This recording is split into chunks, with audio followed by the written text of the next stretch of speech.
Hello, नमस्ते, राम राम। तो मैं नेहा आज फिर उपस्थित हूँ एक नई कहानी के साथ। और ये एक ऐसी कहानी है जो शायद कहीं ना कहीं आपको सोचने के लिए मजबूर कर देगी।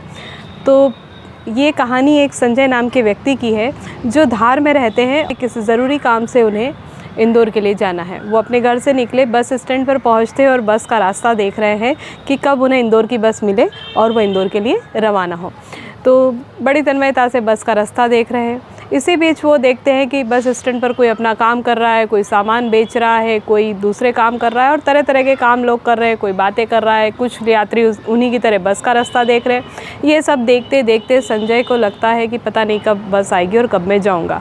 इतने में ही वो कुछ आवाज़ सुनते हैं और उस तरफ देखते हैं। वहाँ देखते हैं कि एक व्यक्ति जो है अपने गोद में, अपने हाथों में अपने बच्चे को लेकर सबसे भीख मांग रहा है कि मेरी मदद करो, हाय मेरी मदद करो, मुझे पैसों की ज़रूरत है, कोई तो मेरी मदद करो। वो व्यक्ति दुकानदार के पास जाता है, दुकानदार मना कर देता है। कुछ और यात्रियों के सामने जाता है, यात्री भी मना कर देते हैं। इस प्रकार से वो व्यक्ति सबके सामने जाता है, हाथ फैलाता है कि कोई तो मेरी मदद कर दो, मुझे अपने बच्चे का इलाज करवाना है, कोई मेरी मदद करो। सबके सामने जब वो बार बार जा रहा है, अधिकतर लोग उसे मना कर रहे हैं। कोई कहता हमारे पास पैसे नहीं, कोई कह रहा हमारे पास टाइम नहीं, कोई कहता आगे बढ़ो। ये सारा कुछ देख रहे थे संजय। और देखते देखते संजय को लगा कि हाय कितनी निष्ठुर दुनिया है, ये व्यक्ति मदद मांग रहा है और कोई इसकी मदद नहीं करना चाह रहा। देखते ही देखते वो जो भिखारी था, वो जो मांगने वाला था, वो संजय के सामने आकर खड़ा हो गया और संजय से कहने लगा कि भैया मेरी मदद कर दो, मेरा बच्चा जो है खून में लथपथ है और आपकी मदद के बिना मैं इसका कुछ भी नहीं कर पाऊँगा, शायद ये मर भी जाए। संजय ने एकदम से देखा कि वो बच्चा खून में लथपथ उसे दिखाई दिया, पूरी तरह से लाल उसके कपड़े हो रहे थे। संजय को लगा कि मुझे इसकी मदद करना चाहिए। संजय की जेब में 500 रुपये थे, किसी ज़रूरी काम से वो जा रहे थे तो उन्होंने अपनी जेब से 500 रुपये निकाले, उसमें से 300 रुपये उस व्यक्ति को दे दिए कि जाओ भैया तुम जाकर इसका इलाज करवाओ, मुझे ज़रूरी काम से जाना है, नहीं तो मैं खुद तुम्हारे साथ अस्पताल चलता। तो जो पैसे मांगने वाला व्यक्ति था उसने कहा कि नहीं नहीं, आपको परेशान होने की कोई ज़रूरत नहीं, मैं खुद ही इसका इलाज करवा लूँगा और आपने मुझे पैसे दिए इसके लिए बहुत बहुत धन्यवाद। तो संजय की आत्मा को थोड़ी सी शांति हुई कि शायद ये बालक अच्छा हो जाएगा। ये सारा कुछ उधेड़-बुन उसके दिमाग में, अभी भी वो परिदृश्य वो भूल नहीं पा रहा था। इतने में संजय की बस आ गई और संजय बस में बैठे। बस में खिड़की के पास बैठकर भी संजय के मन में यही चल रहा था कि आजकल क्या समस्या है, कैसे लोग हैं। कोई यदि खून में लथपथ भी अपने बच्चे को लेकर जा रहा है तो कोई भी किसी की मदद नहीं करना चाहता, कोई किसी तरह से एक दूसरे की सहायता नहीं करना चाहता। ये सारे विचार संजय के मन में चल रहे थे, साथ ही वो खिड़की के बाहर सतत देखे जा रहे थे।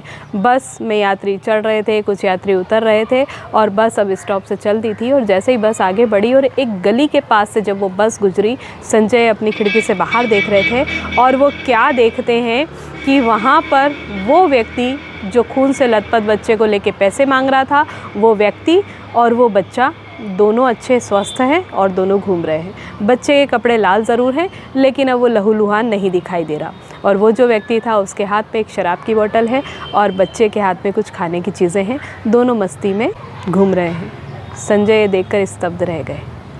संजय को खुद पर भरोसा ही नहीं हुआ कि क्या उन्होंने जो मदद की थी वो बेईमानी थी, क्या उन्होंने जिस व्यक्ति को मदद करी वो उस व्यक्ति को उस मदद की आवश्यकता ही नहीं थी, या जितनी मदद उन्होंने करी उस मदद की उस व्यक्ति को कोई आवश्यकता नहीं थी।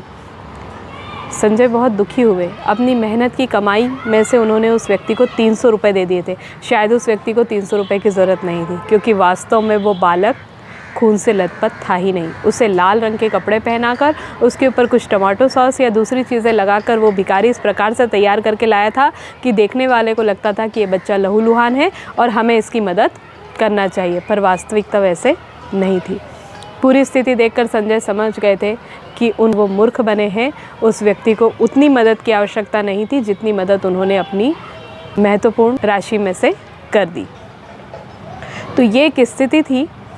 उस व्यक्ति ने कुछ पैसे कमाने के लिए एक गलत तरीका अपनाया और उस गलत तरीके में, उस झांसे में संजय भी आ गए और बाद में संजय को ऐसा लगा कि शायद मैंने कुछ गलत मदद करी या मुझे उतनी मदद उस व्यक्ति की नहीं करना चाहिए। हो सकता है अगली बार अब संजय मदद करने के पहले सोचे। कहीं ना कहीं थोड़े से पैसा कमाने के लिए उस व्यक्ति ने भरोसा खो दिया, और भरोसा ही नहीं खोया बल्कि संजय का वो भरोसा तोड़ दिया जो वो आगे भी किसी को मदद करने के लिए उपयोग में लाते। तो ये एक स्थिति थी, एक कहानी थी जिससे समझ में आता है कि क्योंकि भरोसा करना ज़रूरी है, मदद करना ज़रूरी है, लेकिन आप किसकी मदद कर रहे हैं? क्या वास्तविकता में मदद के लिए मदद लेने लायक व्यक्ति है, या उसे मदद की ज़रूरत, उतनी मदद की ज़रूरत है जितनी आप कर रहे हैं? तो ये बहुत बड़ी बात है।